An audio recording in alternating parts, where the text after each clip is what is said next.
track temp is 22. The air temp is Right, guys. 22 Celsius. So here we are 23. in RFactor 2, and we are in the 2022 Formula E car. Understood. No And tyres for the next pit stop. I've decided to go to the London E-Prox. So this is again one of the new additions to RFactor 2 now. Yellow flag. I have to say, I never thought that I would, Sector 1 is clear. in a million years rather, download a Formula E pack for any simulator. Never interested me, you know, electric cars racing each other, and I thought this is probably going to be a bit crap, right? But over the weekend I thought I'm going to download a bit of DLC for RFactor 2, and I was in between, well, do I go and get the Well done, Gary. Good start. GT3 pack, Yellow flag. or do I get something different, right? Because I have the endurance pack already. I've got a few other, We can see. got the touring car DLC and stuff like that. So it was a case of, well, okay, if I get the GT3 pack, Track temps are increasing. Air temperature it would is now probably 25. The track be temperature is now unused 24 in my Celsius. Steam library because I have ACC for GT3. That's where I race my leagues, and to be honest, ACC is what GT3s are. You know, it's what it does basically. So I thought, well, let's go for something different. That's something that I haven't driven, and I have the go-karting add-on for this game, as well as it's in AMS2, of course. And I thought, well, let's go Formula E. Let's see what all the fuss is about. And you know, I don't really watch Formula E on TV. I've seen a few races, and they look interesting. Like, they interested me for about maybe 15 or 20 minutes, but I wouldn't follow it as I would GT3 or any other type of motorsport, really. And the interesting thing was, like, I thought, well, if I'm going to download the Formula E DLC, it's something different. It's something I've never driven before. You know, certainly not in a sim. And I've seen the motorsport, and I thought, well, I'm gonna probably learn something here. It's a new discipline that I know exists, but I've never sampled. And I think any of us, like sim racers, when you drive the car in the sim, you get a better understanding for what the actual discipline is all about.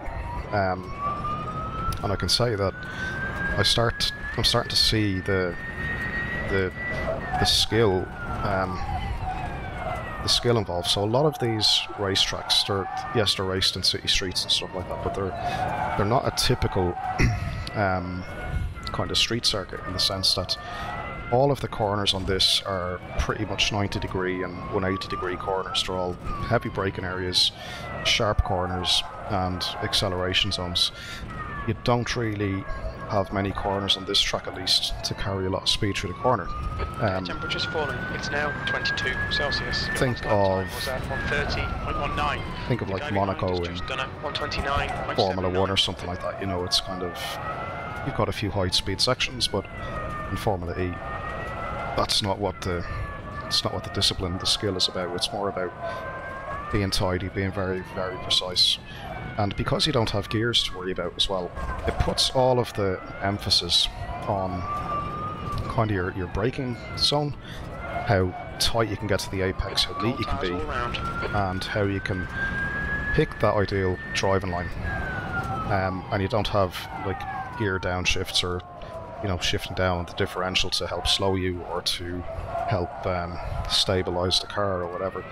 It's purely just you and the car, and picking like the neatest driving line that you can basically pick.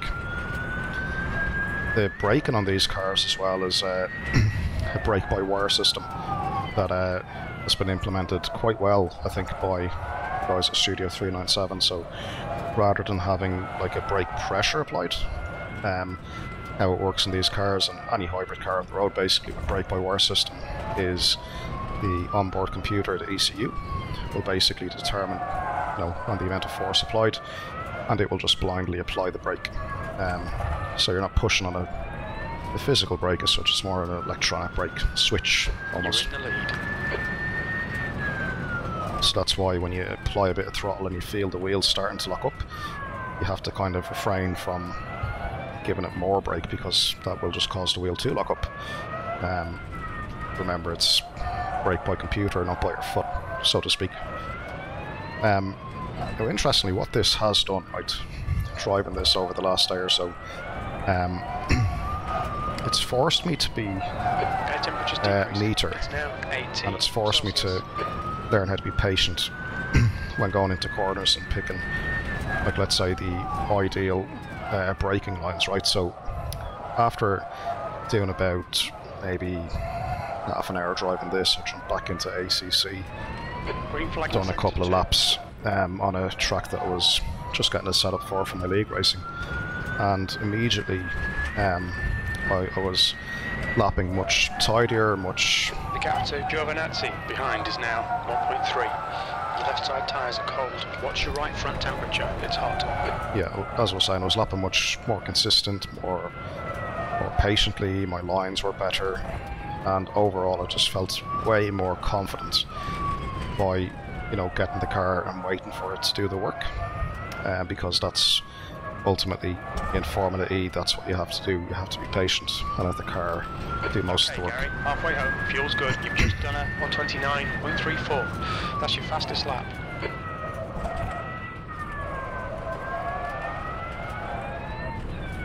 Yeah, it's constant left, right, and again, the focus and the reward is on precision and patience instead of like out and out speed. And I mean, I know, don't get me wrong, like in most normal racing sims, like whether it's GT3 or open wheel or whatever it might be, there is of course a premium Tires are cold, watch out. on being, you know, quick into corners and stuff like that. But like I say, in this particular discipline of motorsport, all of the reward seems to be on precision, which is quite good, really. It's like a, as I say, it's like a go-kart on steroids, and the same type of, let's say, approach you need to take to the racing.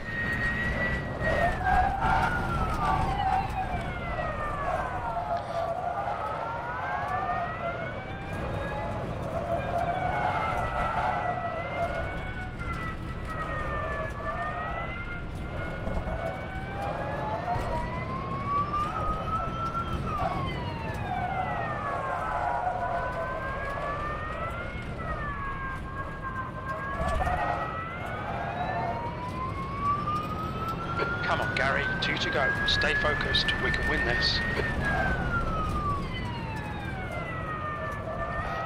You've got to be careful as well of the inside kind of curves are raised quite a lot, and when you catch them, it can and does launch the car pretty aggressively.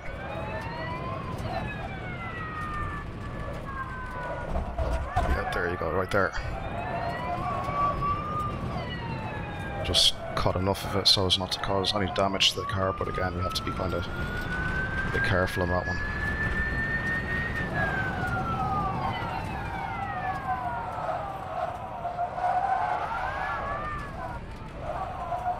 Yeah, the steer lock for this is definitely takes a bit getting used to, but it is like real life actually. They do lock about 770 degrees or so, lock to lock, so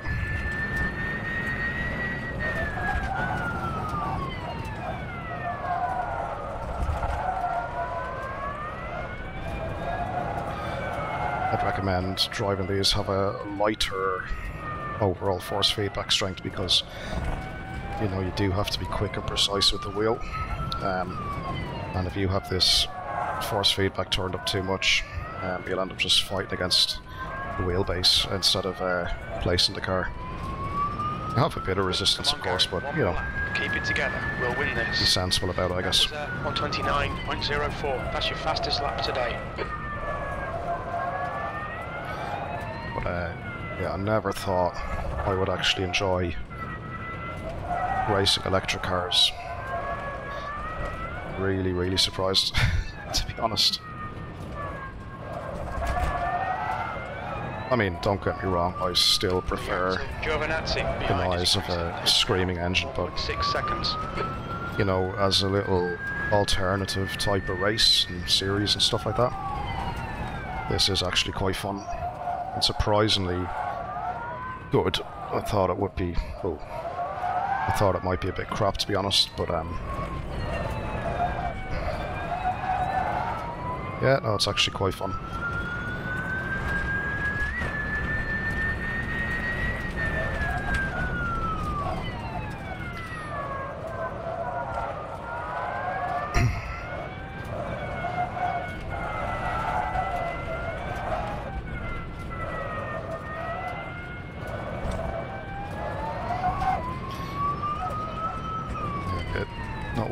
Not being patient, getting on the power there, and a little snap at the back.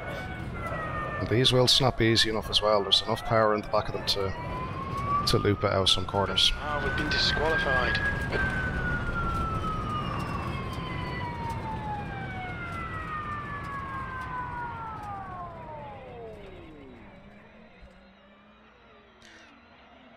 Okay, I don't know what the disqualification is all about, but I have to admit I don't know the rules of Formula E, so let's just ignore that and watch the replay. And but yeah, this was fun. This was actually quite enjoyable. Like, I mean, you know, the cars look kind of cool, I have to say. I know they've RFactor, they've got the official license and stuff like that, so that obviously helps. But as a discipline, it was quite enjoyable. You know, it's kind of those very slow, kind of 90-degree, 100-degree corners, left, right, out of, you know, really slow speeds, getting on the power. And like I say, the thing really teaches you to be precise in your driving. You're not concerned as much about taking speed into the corner. You're more concerned about how neat you can get the car presented to the corner, how you can get it braked on time, how you can get the acceleration down in a neat manner. It's definitely taught me a different approach to my, let's say, regular car racing within sims.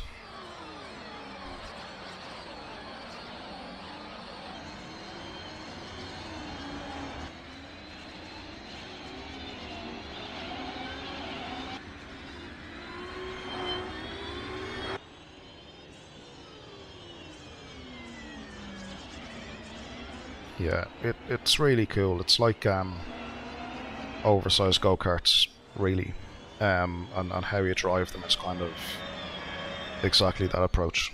And as I say, I was a bit surprised that I actually, you know, enjoyed these. I thought, you know, when I dropped the money and I dropped the DLC, I thought, you know, after I'd clicked buy and they were downloading and stuff, I thought, what are you doing? You know, like, you've just blown like 23 euros or whatever it was. But no, I have to say, I am surprised in a good way. They're actually fun. Now, I have to say, right, RFactor being RFactor, I did have to spend a ton of time on the force feedback settings. And just for anyone that's interested, I'm on a DD2. The overall feedback strength is 56. Scaling is linear. Dampers 19%. Friction and inertia is 5 and 7%. Interpolation 5%. And I have the game damper effect strength turned off. So what I found with that was, with the game damper effect strength, there was a lot of graininess in the steering wheel, side to side, left to right. As soon as you turn that off, the graininess disappears, and from what I can tell, it didn't really affect the force feedback at all. So yeah, make what you will of that. But yeah guys, Formula E, RFactor 2. Like I say, once I messed around with the feedback files, oh, and one other thing, sorry, I went into the JSON file and edited the jolt and rumble strips down to, you know, between 0, 0.5, something like that. And that appeared to at least take some harshness out of the curbs. Whether it was placebo or not, I don't know, but out of the box, as you know, being RFactor, the curb strikes is like being hit with a sledgehammer on the steering rack. So, you know, once you mess around with the feedback a little bit and maybe play with the JSON file a small bit, you can get these cars, like many cars in RFactor, to a nice kind of feedback range, and you can start to enjoy the sim again. But like I say, out of the box, the feedback is absolute crap. What sort of tack mode on the replay? Maybe that's what I didn't do. Yeah, again, I don't know the rules of Formula E, so jumping into a race like this was probably not a great idea. But like I say, guys, the Formula E cars, if it's something that you've thought about and didn't pull the trigger because you don't like racing a battery around a racetrack, I get it. I probably was that soldier until I pulled the trigger on these, and I'm glad I did. They're actually a fun drive, and if you get the pack, I think you get like 4 seasons of the car. I think these are the Gen 2 or something like that, but the Gen 1 had a different design, higher nose cone, and it had 2 driven gears, where this had the 1 driven gear. A couple of other differences, I think. But again, I'm not an expert in Formula E, but I will spend the next few days educating myself, and maybe do a little offline championship in these, because the AI look pretty decent. Maybe I just have to hire them up. We're at like 105 for this race. But yeah, we'll leave it there, guys. Thanks for watching, and yeah, battery racing. Who would have thought? Anyway, until the next one, thanks for watching.